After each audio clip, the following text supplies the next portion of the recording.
David got up.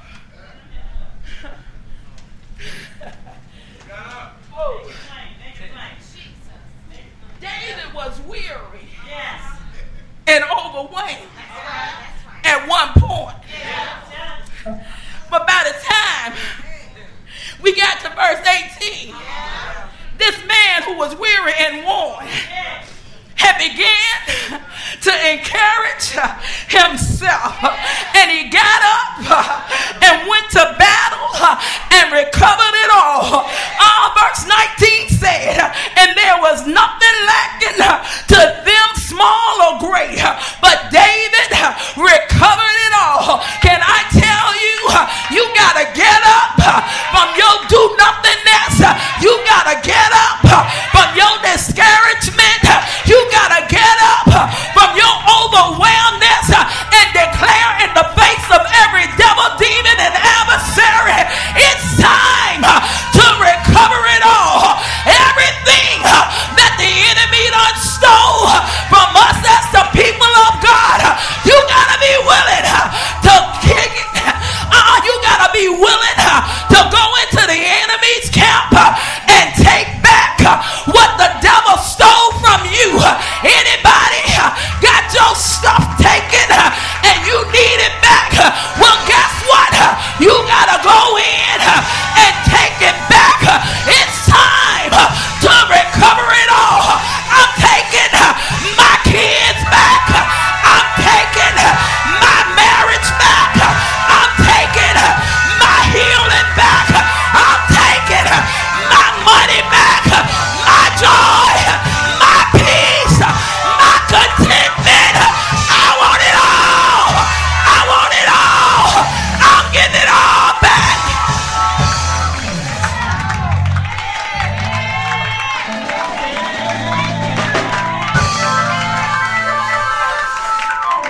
You got to be willing to endure. But after you endure, you got to expect something.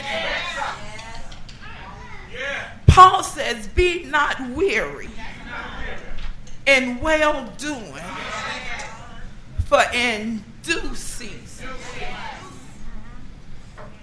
In Ecclesiastes 3:1, the Bible says to everything there's a season, a time for every purpose under the heaven. In other words, each season has its purpose. And we have to expect the promises of God. Paul says in due season. I tell my son, I said, son, expectation draws to you the blessing that has already been prepared for you. But you've got to expect it. Webster defines the word due as something that rightfully belongs to you. Did y'all get that? In due season, due means something that rightfully, sis, belongs to you. It's yours to have. It belongs to you. But season means a special period. So if we put the words together, due season means a special period, a time when you shall receive that which rightfully belongs to you. Y'all ain't get that. Due means something that rightfully belongs to you.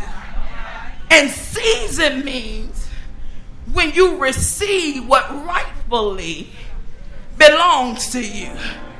And so the thing is, we preached about it. We've taught about it. We've gotten you to understand that there is a due season that will come. It's the moment or the season when the intangible shall become tangible. The invisible will become visible. The impossible will become possible. Y'all, due season is the moment when we shall move from words to action, from dreaming to reality, from promise to possession. That's why you can't give up. You have to wait on the promise, and everything that God has spoken into your spirit is about to come to pass. But you got to expect to possess your Canaan.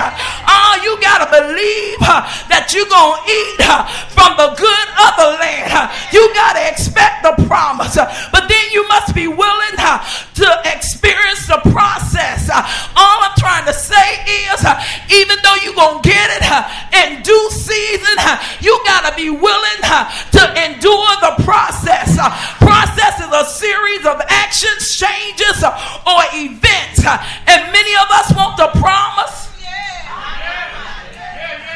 but we don't want to go through the process. Oh, glory. God about to bless my socks. Oh. We get a revelation. And we get excited. Because don't tell me I'm going to get it. And Darlene is something I want. That's right. I get excited when God tells me He's going to give me something that I want. But I get disturbed and upset when I got to go through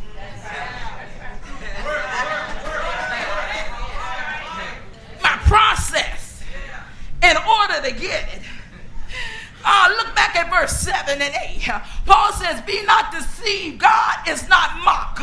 For whatsoever man soweth, that shall he also reap. But he that soweth in his flesh shall of the flesh reap corruption. But he that soweth to the Spirit shall of the Spirit reap life everlasting. Sowing and reaping can be a blessing, but it can be a curse.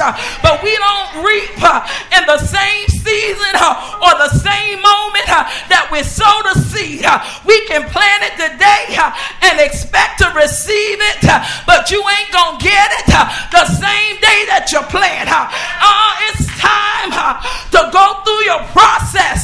Whenever a farmer plants a seed, he expects to get what he planted. If you plant grapes, you gonna get grapes. If you plant apples, you gonna get apples. How dare you plant grapes and look for oranges? But whatever you plant is what you're gonna reap. For those who sow to your flesh, you gonna reap of your flesh. I think I'll say that one more time. If you sow to your flesh, you gonna reap of your flesh. But if you sow to your spirit, you gonna reap of your spirit. So Paul makes a comparison between the flesh and the spirit. The flesh is the inside of us that's trying to get us to sin. But those that sow to the Spirit shall of the Spirit reap. Those of us who are saved, sanctified, and washed in the blood of the crucified Lamb. Those of us who've been delivered out of the hand of the enemy. Those of us who have strived to live a life that's pleasing to God. Well, guess what? Get ready. A harvest awaits you. You sown to the Spirit. Now it's due season in your life. This is your special period of time where you shall receive everything that rightfully belongs to you. Grab a hold of it. Claim it. It's yours. Experience the process and wait. Wait to receive what belongs to you. In China, they bamboo trees. They plant the seed for the bamboo tree. They water it. They fertilize it for a whole year. And nothing happens. But they don't stop watering because they don't see anything. But they keep on watering it. And they keep on fertilizing it. For another year, they're watering it. And they're fertilizing it. 2 years, ain't seeing nothing. But they keep on watering it. And they keep on fertilizing it. 3 years go by and they ain't seeing nothing. But just because they haven't seen anything, they don't give up on the promise. They hang on in there, enduring, expecting to receive something. 4 years go by. They keep on watering. They keep on fertilizing. And they don't see nothing. But the 5th year, 5, grace. They water it. They fertilize it. And before they know it, that 5th year shows up. In the year, the seed goes from a seed to a bamboo tree. A tree that's over 90 feet tall. But if they had given up in the first year, in the second year, in the third year, when you was preaching and you won't seeing nothing, if you had gave up back then, you wouldn't have gotten to the 20th year when God begins to spring it forth. Can I tell you, you can't give up because you don't see any results. But if you're hanging there with expectancy, your harvest is on the way. Look at your neighbor and say, neighbor, keep on working, keep on watering, keep on fertilizing, keep on tilting, because your harvest is on the way. God works just like that. Expect the promise, but experience the process. Then you will experience in due season, you shall reap if you faint not. Reap means to get a return, recompense, or results. You gonna reap if you faint not. Faint means to become weak, dizzy, exhausted, to lack courage, or lose consciousness. If you're hanging there, God's got a harvest prepared for you. 3 John 1 and 2 said, beloved, I wish above all things that thou mightest prosper and be in health, even as thy soul prosper. Don't allow the difficulties to deter you, for the battle is not given to the swift nor the strong, but to those who endure it to the end. Harvest is on the way. That's why giving up is not an option. If you give up too soon, you're going to miss what God has for you. Why now? Why not? Haven't you cried long enough? Haven't you been depressed long enough? Haven't you been sad long enough? I've come to tell somebody it's harvest time. It's your moment. It's your season. It's your hour. Hang in there. Don't give up. You too close to give up now. You too close to let go now. You too close.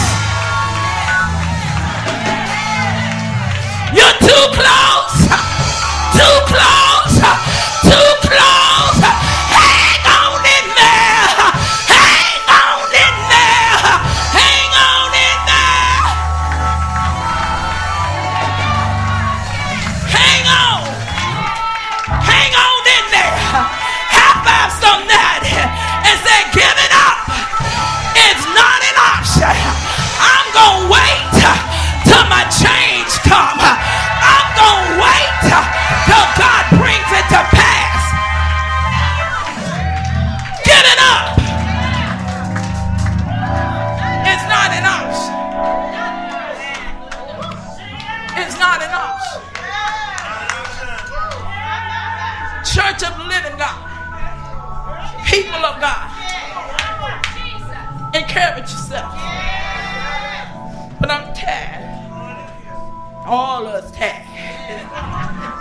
But just because we're tired, you can't stop encouraging yourself.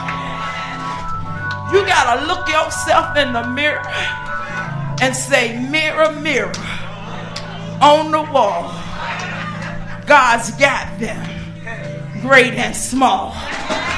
Mirror, mirror on the wall, can't nothing separate me from the love of God which is in Christ Jesus. Mirror, mirror on the wall, all things are working together for the good to them who love God, and I love him, and I'm the call according to his purpose.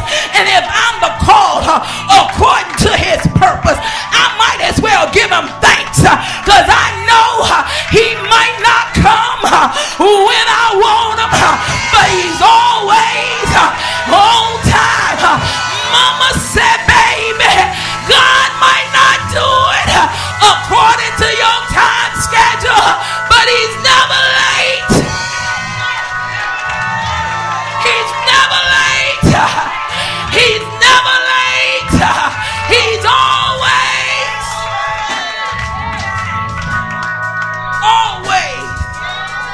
on time. And quit, it ain't an option. It ain't an option. You come too far to turn back now. You done been through too much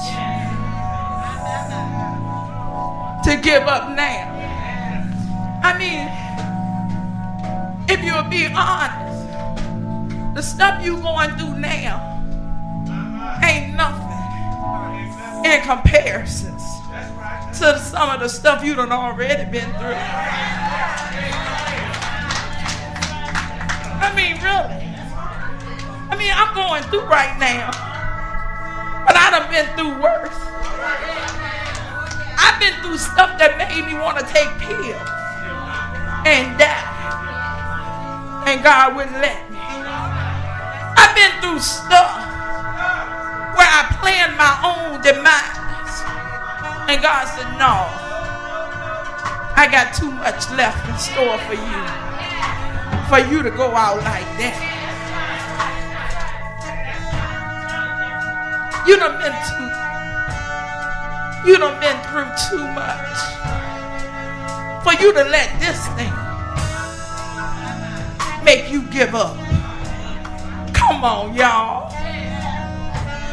You know when he walked off and left you, and you was on the verge of a nervous breakdown,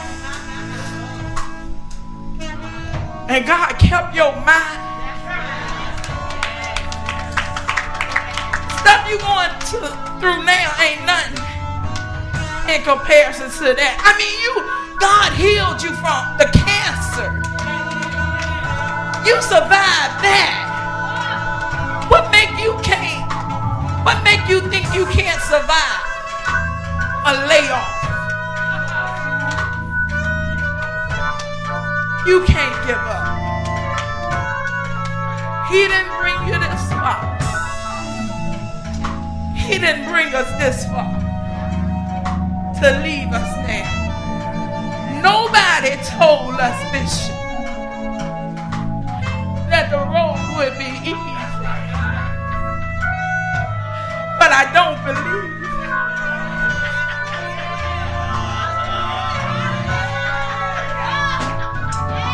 I don't believe